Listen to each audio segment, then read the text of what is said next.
அல்லாஹ்வுடைய மாபெரும் கிருபையால் ரமலானுடைய ஆரம்பத்திலிருந்து ஒவ்வொரு ஞாயிற்றுக்கிழமையும் நிலைகளுக்கு தோதுவான சூழ்நிலைகளுக்கு தோதுவான முக்கிய சட்டத்திட்டங்களை குறித்து பார்த்து வருகிறோம்.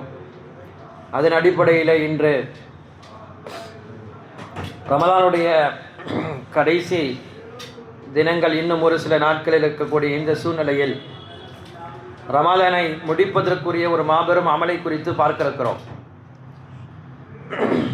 எதை கொண்டு நாம் ரமலானை முடிப்பது? பெருமானார் ஸல்லல்லாஹு அலைஹி வஸல்லம் சொன்னார்கள், ரமலானுடைய கடைசியில் நீங்கள் அல்லாஹ்வின் பக்கம் அதிகமாக மீளுங்கள், அதனுடைய கடைசியில் அல்லாஹு தஆலா உங்களுடைய பாவங்களை எல்லாம் மன்னிக்கிறான் என்றார்கள். சஹாபாக்கள் கேட்டார்கள், யா ரசூலுல்லாஹ், ரமலானுடைய கடைசி என்றால் அது லைலத்துல் கத்ர் இரவு தானே என்று கேட்டார்கள். பெருமானார் ஸல்லல்லாஹு அலைஹி வஸல்லம் சொன்னார்கள், இல்லை, ஒரு வேலைக்காரனுக்கு முழுமையாக அவனுடைய வேலைக்கு எப்போது கூலி கொடுக்கப்படும் என்று கேட்டார்கள். அவனுடைய வேலையெல்லாம் பரிபூர்ணமாக எப்போது அவன் முடிக்கிறானோ அப்போதுதான் அவனுடைய கூலி என்பது முடிவு செய்யப்படும்.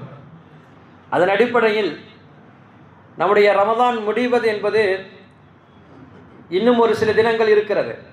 இன்னும் சொல்லப்போனால் சதகத்துல் ஃபித்ர் எப்போது நாம் கொடுத்து முடிப்போமோ அப்போதுதான் ரமலான் முடியும் என்ற அளவுக்கு சொல்கிறார்கள். கடைசி அமல் என்பது சதகத்துல் ஃபித்ர் தான். எனவே தான் ஃபித்ரா என்ற வார்த்தைக்கு என்ன அர்த்தம் என்றால் முடிப்பது என்று பெயர். ஈதுல் ஃபித்ர் என்று கூட சொல்லுவோம். அந்த பெருநாளுடைய தொழுகை ஈதுல் ஃபித்ருடைய தொழுகை அப்படி என்று சொல்லுவோம். இப்போ காரணம் என்னவென்றால் கடைசி அமலாக அல்லாஹ் வைத்திருப்பது இந்த ஃபித்ராவுடைய அமல். ஒரு அமல்களை அல்லாஹ் கடைசியாக ஒரு அமலை வைத்திருக்கிறான் என்றால் கண்டிப்பாக அதனுடைய அமலை சிறப்பாக செய்து முடிக்கும் பொழுதுதான் கூலியையும் அல்லாஹு தஆலா பரிபூர்ணமாக கொடுக்கிறான். சதகத்துல் ஃபித்ர் இதனுடைய நோக்கம் இரண்டு. ஒன்று, நோன்பாளிகளுக்கு ஒரு பெரிய சுப செய்தியாக வருகிறது சதகத்துல் ஃபித்ர். நோன்பாளிகள் தங்களுடைய நோன்பு காலங்களில் செய்யக்கூடிய அத்தனை குறைகளுக்கும் நிரப்பமாக ஆகிறது இந்த சதகத்துல் ஃபித்ர். இரண்டாவது, ஏழைகளுடைய வரி சதகத்துல் ஃபித்ர். இதை நாம் சரியாக கொடுப்பதற்கு கடமைப்பட்டிருக்கிறோம். பொதுவாக சதக்காவுக்கே ஏராளமான நன்மைகள் காண கிடைக்கிறது. சதக்கா நமக்கு இரண்டை கொடுக்கும் என்று சொல்வார்கள். ஒன்று, நம்முடைய வாழ்வாதாரத்தில் என்னவெல்லாம் வேண்டுமோ நாம் நம்முடைய செல்வத்தின் மூலமாக கொடுத்தால் அதை அல்லாஹு தஆலா பன்மடங்காக ஆக்கி கொடுக்கிறான். இது சதக்காவுக்கே இருக்கக்கூடிய சிறப்பு தன்மை. இரண்டாவது, அத்தனை நோய்களுக்கும் துன்பத்துக்கும் பிரச்சனைகளுக்கும் பின்னால் ஏதோ ஒரு சதக்காவை கொடுத்து அல்லாஹ்விடத்தில் அதை அவர் கேட்டார் என்று சொன்னால் அல்லாஹ் அந்த அனைத்து விதமான பிரச்சனைகளுக்கும் தீர்வு சொல்ல தயாராக இருக்கிறார். எனவே இந்த சதகத்துல் ஃபித்ருடைய பலவிதமான சட்டங்கள் நமக்கு தெரிய வேண்டியது இருக்கிறது. அதற்கு முன்னால் இந்த சதக்கா கொடுத்தால் என்ன நன்மை என்பதில் ஒரு சிறு நிகழ்வை கண்டுவிட்டு அதனுடைய சட்டங்களை பார்க்கலாம். முதலில் சதக்காவை குறித்து சஹாபாக்களிடம் ரசூலுல்லாஹ் அதிகமாக பேசியிருக்கிறார்கள். எந்த அளவுக்கு சஹாபாக்கள் சதக்காவை கொடுக்க மாறிவிட்டார்கள் என்றால் அல்லாஹ் குர்ஆனிலே சஹாபாக்களை பற்றி இப்படி பேசுகிறான், இவர்களுக்கே ஒரு அத்தியாவசியமான தேவை இருக்கும் பொழுது இவர்கள் எடுத்து இவர்களால் எப்படி மற்றவர்களுக்கு கொடுக்க முடிகிறது? இது இவங்களுக்கு தேவை, இதை கொடுத்துட்டா இவங்க வாழ முடியாது. அந்த மாதிரி நேரத்திலும் கூட இவர்கள் மற்றவர்களுக்கு எடுத்து கொடுக்கிறார்களே என்று சஹாபாக்களை குறித்து அல்லாஹ் பேசும் அளவுக்கு சஹாபாக்கள் சதக்காக்கள் செய்தார்கள். பெருமானார் ஸல்லல்லாஹு அலைஹி வஸல்லம் வீட்டில் வறுமை. ஈரோலக தலைவர் பெருமானார் ஸல்லல்லாஹு அலைஹி வஸல்லம் வீட்டிலே உண்ணுவதற்கு உணவில்லை. ரசூலுல்லாஹ் தான் அணிந்திருந்த மேலாடையை அலி ரலியல்லாஹு அன்ஹுவிடம் கொடுத்து இதை விற்று ஏதாவது திர்ஹம் வாங்கி வாருங்கள், சமைத்து சாப்பிடலாம் என்கிறார்கள். அதாவது அலி ரலியல்லாஹு அன்ஹு ரசூலுல்லாஹ்வுடைய சொல்லுக்கெனங்க அதை விற்பதற்காக செல்கிறார்கள். செல்லக்கூடிய அந்த வழியில் ஒரு வீட்டை பார்க்கிறார்கள். அந்த வீட்டிலிருந்து ஒரு அழுகுறை சத்தம் மட்டும் வருகிறது. பெருமானார் ஸல்லல்லாஹு அலைஹி வஸல்லம் மருமகன் எங்கு யார் எந்த துயரத்தில் இருந்தாலும் அந்த வீட்டிற்குள் முதலில் அலி ரலியல்லாஹு போய்விடுவார்கள். அனுமதி கேட்டு உள்ளே போய் பார்த்தால் சிறுமிகள் எல்லாம் அழுது கொண்டிருக்கிறார்கள். பெற்றவர்கள் ஒரு ஓரத்தில் உட்கார்ந்து கொண்டிருக்கிறார்கள். என்ன ஆயிற்று என்று கேட்கும் பொழுது சொன்னார்கள், இல்லை, எங்கள் வீட்டிலே 2-3 நாட்களாக உண்ணுவதற்கு உணவில்லை, பிள்ளைகளுக்கு நாங்கள் தண்ணீரை கொடுத்தே வைத்திருக்கிறோம், தற்போது உச்சகட்ட பசியினால் எங்கள் பிள்ளைகள் எல்லாம் அழுதுகிறது என்று சொல்லும் பொழுது பார்த்த அலி ரலியல்லாஹு அன்ஹு அதை தாங்கிக் கொள்ள முடியவில்லை. இங்கேயும் அவருடைய பிள்ளை வீட்டிலே உணவுக்காக ஏங்கி கொண்டிருக்கிறது. இருந்தாலும் அலி ரலியல்லாஹு அன்ஹு இந்த சூழ்நிலையை, அவருடைய கண்களில் வறுமை திண்டாடுகிறது என்ற பார்த்த சூழ்நிலையை தங்களால் தாங்கிக் கொள்ள முடியாமல் தான் கையில் வைத்திருந்த 6 திரகத்தையும் கொடுத்து விடுகிறார்கள். கொடுத்து அலி ரலியல்லாஹு அன்ஹு அடுத்து என்ன செய்வது என்றாமல் செய்யாமல் வீட்டுக்கு திரும்புகிறார்கள். ஏன்னா வச்சிருந்தது 6 திரகம், அதில் வச்சு தான் ஏதாவது வாங்கிட்டு வந்து வீட்டில் சமைக்கலான்னு இருந்தாங்க. அதையும் கொடுத்துட்டாங்க. வேற வழி இல்லை, வீட்டுக்கு திரும்புவோம், நடந்ததை சொல்லுவோம் என்று வீட்டுக்கு வருகிறார்கள். வரக்கூடிய வழியிலே ஒருவர் ஒட்டகத்தை கொண்டு வருகிறார். கேட்டார், என்ன அலி, வெறுங்கையாக போகிறீர்களே, எனது ஒட்டகம் நல்ல ஒட்டகம், இந்த ஒட்டகத்தை நீங்கள் வாங்கிக்கிறீர்களா என்று கேட்கிறார். அலி ரலியல்லாஹு சொன்னார்கள், வாங்குவதற்குரிய எந்த விதமான பணமும் என்னிடத்தில் கிடையாது, நான் வெறுங்கையாக இருக்கிறேன், எப்படி வாங்க முடியும்? வந்தவர் சொன்னால், பரவாயில்லை அலி, நீங்கள் நினைத்தால் உங்களுக்கு எப்போது பணம் வருமோ அப்போது கொடுங்கள், இப்போது வாங்கிக் கொள்ளுங்கள், ஆனால் கொடுக்கக்கூடிய தேதியை மட்டும் சரியாக சொல்லிவிடுங்கள் என்று சொன்னார். அலி ரலியல்லாஹு அன்ஹு அவர்களும், சரி, எவ்வளவு கொடுக்கிறீர்கள்? 100 திரகம் வாங்கி கொடுக்கிறேன் என்று 100 திரகத்துக்கு அந்த ஒட்டகத்தை கடனாக வாங்கப்படுகிறது. வாங்கி அந்த ஒட்டகத்தை எடுத்து வந்து கொண்டே இருக்கிறார்கள். வந்து கொண்டிருக்கக்கூடிய வழியிலேயே இதெல்லாம் நடக்கிறது. வழியிலேயே இன்னொருவர் வருகிறார். அவர் கேட்டார், என்ன அலி, பார்ப்பதற்கு நல்ல ஒட்டகமாக இருக்கிறதே, எங்கு விற்பனைக்கு போகிறீர்களா? எனக்கு வேண்டுமானாலும் கொடுங்களேன், நான் கொடுக்கிறேன் சில திரகங்களை, எவ்வளவுக்கு கொடுக்கிறீர்கள்? அலி ரலியல்லாஹு கேட்டுவிட்டு இருப்பதை அப்படியே சொன்னார்கள். நான் 100 திரகம்க்கு வாங்கியிருக்கிறேன், 160க்கு கொடுக்கிறேன், உங்களால் எடுத்துக்கொள்ள முடியுமா என்று கேட்டார். ஆம், நன்றாக இருக்கிறது, ஒட்டகமும் நல்லாக இருக்கிறது, கேட்கக்கூடிய நீங்கள் தொகையும் சரியாக இருக்கிறது என்று சொல்லி தாராளமாக வாங்குகிறேன் என்று 160க்கு கொடுத்து அவர் வாங்கிவிடுகிறார். அலி ரலியல்லாஹு வெறுங்கையாக போனவர்களுக்கு 160 திரகம் கையில் இருக்கிறது. அடுத்து வீட்டை நோக்கி வருகிறார்கள். வந்து கொண்டே இருக்கும்போது ஒட்டகத்தை யார் விற்றாரோ அவரோ யதார்த்தமாக அந்த இடத்தில் அப்படியே வருகிறார். நம்மளுடைய பார்வைக்கு எல்லாம் யதார்த்தம், ஆனால் அல்லாஹ் நடத்துகிறான் அனைத்தையும். அவரும் வருகிறார். வந்தவர் கேட்டார், யா அலி, ஐன நாக்கா, எங்க ஒட்டகம்? அவர் சொன்னார், அலி ரலியல்லாஹு சொன்னார்கள், இல்லை, இதை விற்றுவிட்டால் எனது தொகை இந்த இருக்குது 100 திரகம் கொடுத்து விட்டார். 6ஐ கையில் எடுத்து போன அலி ரலியல்லாஹுக்கு தப்பொரு கையிலே 60 திரகம் இருக்கிறது. சந்தோஷத்துடன் வீட்டிற்குள் வந்தார்கள் அலி ரலியல்லாஹு. ஃபாத்திமா ரலியல்லாஹு அன்ஹாவிடம் நடந்ததையெல்லாம் சொன்னார்கள். சொன்னவுடன் ஃபாத்திமா ரலியல்லாஹுக்கும் சந்தோஷம். ஆனால் ஃபாத்திமா ரலியல்லாஹு அன்ஹா பெருமானார் ஸல்லல்லாஹு அலைஹி வஸல்லம் மகள் அல்லவா, சொன்னார்கள், எனது கணவரே, நீங்கள் செய்த இந்த வியாபாரம் என்பது கையில் தொகையை வைத்து செய்யவில்லை, கடனை வைத்து வியாபாரம் செய்திருக்கிறீர்கள். கடனை வைத்து செய்த வியாபாரம் கூடுமா கூடாதா என்பது சட்டம் நமக்கு தெரியாது. பெருமானார் ஸல்லல்லாஹு அலைஹி வஸல்லம் அனுமதி கேட்டு இந்த தொகையை கை வைக்கலாம் என்று சொன்னார்கள் ஃபாத்திமா ரலியல்லாஹு அன்ஹா. நாயகம் அலி ரலியல்லாஹு அன்ஹு அதற்கு சம்மதிக்கும் பேரில் பெருமானார் ஸல்லல்லாஹு அலைஹி வஸல்லம் நாடி போகிறார்கள். பெருமானாரை அத்தனையும் கேட்டுவிட்டு ரசூலுல்லாஹ் சொன்ன வார்த்தை, அலி, நீங்கள் அல்லாஹ்வுடன் வியாபாரம் செய்திருக்கிறீர்கள், அல்லாஹ்வுடன் வியாபாரம் செய்திருக்கிறீர்கள். உங்களிடத்தை நீங்கள் விற்றது யாரிடம் விற்றீர்கள் தெரியுமா? யா ரசூலுல்லாஹ், எனக்கு தெரியாது. நீங்கள் விற்றது ஜிப்ரீல் அலைஹிஸ்ஸலாமிடம் இந்த ஒட்டகத்தை விற்றீர்கள். வாங்கியது தெரியுமா? வாங்கியது மீகாயில் அலைஹிஸ்ஸலாம் இந்த ஒட்டகத்தை வாங்கினார்கள். அந்த ஒட்டகம் எந்த ஒட்டகம் தெரியுமா? யா ரசூலுல்லாஹ், எதுவும் எனக்கு தெரியாது. நாக்கத்து ஃபாத்திமத்து ஃபில் ஜன்னாமா, அது உங்களுடைய மனைவி ஃபாத்திமா சுவனத்திலே பயணிக்கக்கூடிய ஒட்டகம் என்று சொன்னார்கள்.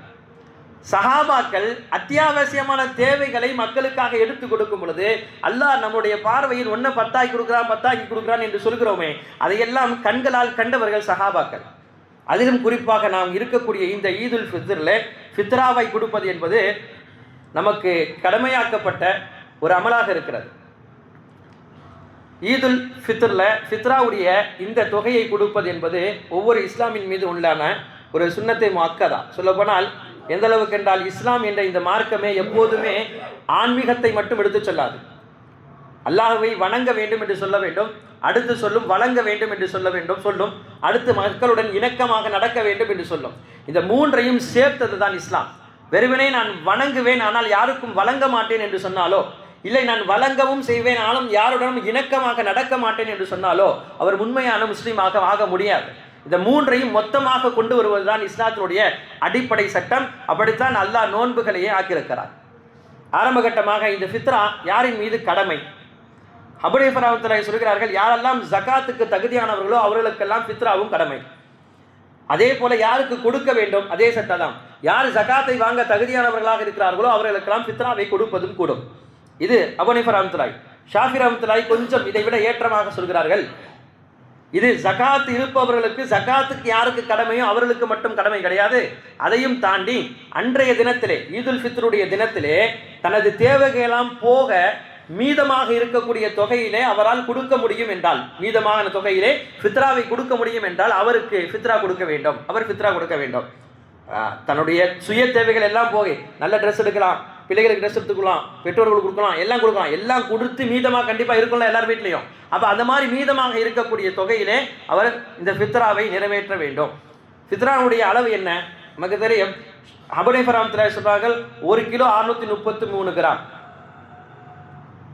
அரிசியோ கோதுமையோ கொடுப்பது. சொல்லப்போனால் 1.25 என்று வைத்துக் கொள்ளலாம், இல்லை அதிகபட்சமாக 2 வைத்துக் கொள்ளலாம். அதாவது 633 ஒன்றை ஆக்கிடக்கூடாது. அதிகமாக எவ்வளவு கொடுத்தாலும் அது ஏற்றமானது, ஆனால் குறைப்பது ஒரு இன்ச்சளவு கூட குறைக்கக்கூடாது. ஷாஃபி ரஹ்மத்துல்லாஹி சொன்னாங்க 2.400 இதை அரிசியாக மட்டும் கொடுக்க வேண்டும். இதை ஷாஃபி ரஹ்மத்துல்லாஹி சொல்லக்கூடிய சட்டத்தில் அதை கிரயமாக கொடுக்க கூடாது என்கிறார்கள் ஷாஃபி ரஹ்மத்துல்லாஹி. அபூ ஹனீஃபா ரஹ்மத்துல்லாஹி அதை கிரயமாக கொடுத்தாலும் கூடும் என்று சொல்கிறார்கள். அதன் அடிப்படையில் தான் ஜமாத்துல் உலமாவுடைய அந்த இதில் லெட்டர் பேட்டெல்லாம் பார்த்துருப்போம், 90 ரூபான்னு போட்டிருப்பாங்க. இதெல்லாம் ஹனஃபியாக்களுக்கு மட்டும்தான் அந்த சட்டம்.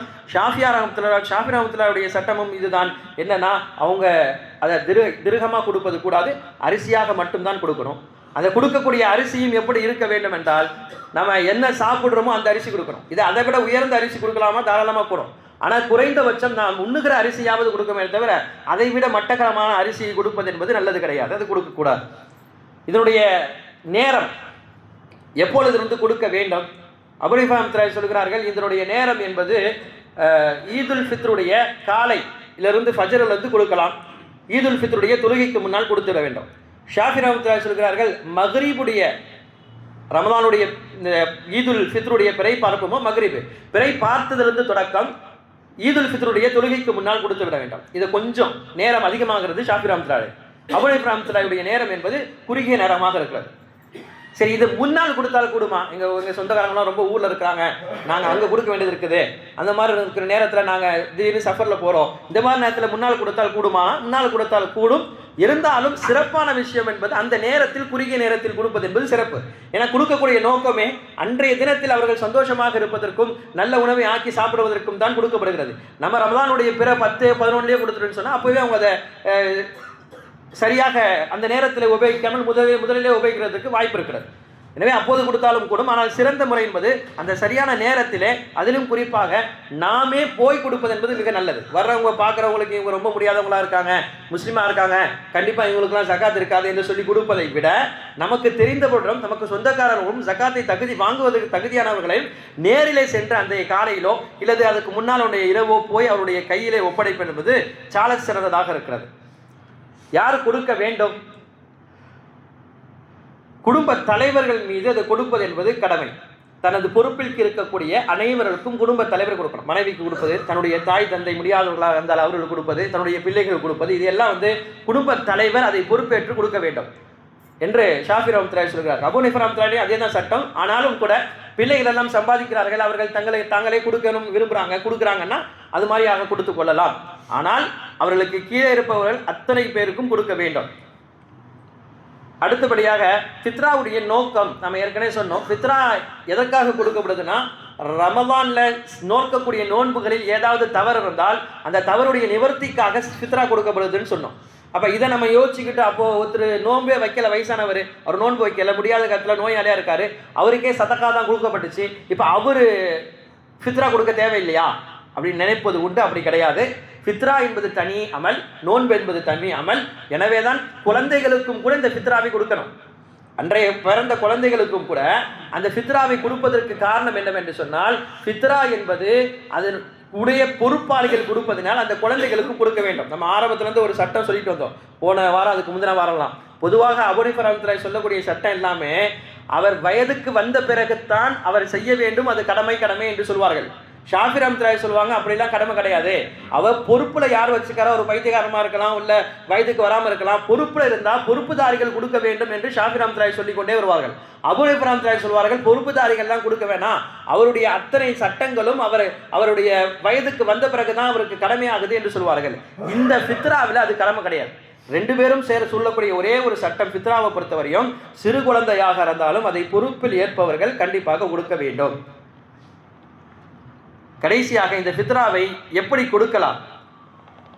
சில பேர் ஒரே ஆளுக்கு நம்முடைய வீட்டில் 10 பேர் இருக்காங்களாம், 10 பேருடைய தொகைக்கும் ஒரே ஆள் கொடுத்துடலாமா, இல்லை ஒவ்வொரு காலாக கொடுக்கணுமா என்பதை பற்றியில் எப்படி வேண்டாலும் கொடுக்கலாம். ஒரே ஆள் கொடுத்தாலும் சிறந்தது. இல்லை நான் ஒரே ஆள் கொடுக்கல, எனது தேவைக்காக வேண்டி ஒருத்தவங்களுக்கு கொடுக்குறேன், இன்னொருத்தவங்களை எங்களுடைய வீட்டில் அவங்க வேற ஆள் கொடுக்க ஆசைப்படுறாங்க, தாராளமாக கொடுக்கலாம்.